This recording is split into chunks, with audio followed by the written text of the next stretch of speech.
Zdravo svima, dobrodošli kod mene u kuhinju. Danas ćemo da napravimo jedan lep čokoladni napitak koji popravlja raspoloženje. Potrebno je da jednu pomorandžu prvo dobro operete sa soda bikarbonom ili možete koristiti i sok.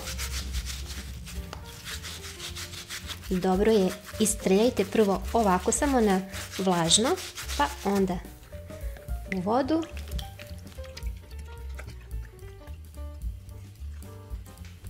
Obrišite, polovinu izrendajte,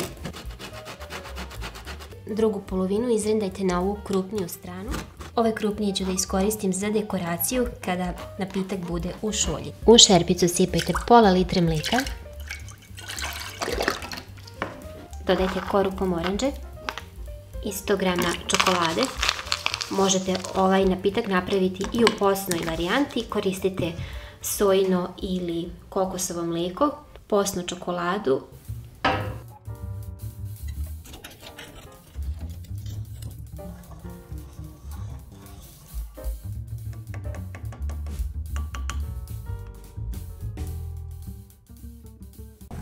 Kada krene da kuva, obavezno miješajte, ne dozvolite da zagori.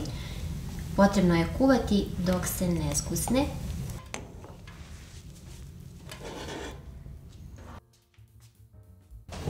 Napitak zasladite po želji. Ja ću da dodam samo malo meda, da dodate još neke fine note arome, malo muskatnog oraščića i vrlo malo cimeta. Samo malo da ne nadvlada ukus pomorandže i čokolade. Uživajte, dragi moji, u ovom finom napitku. Pripremite ga već danas, obradujte vaše ukućane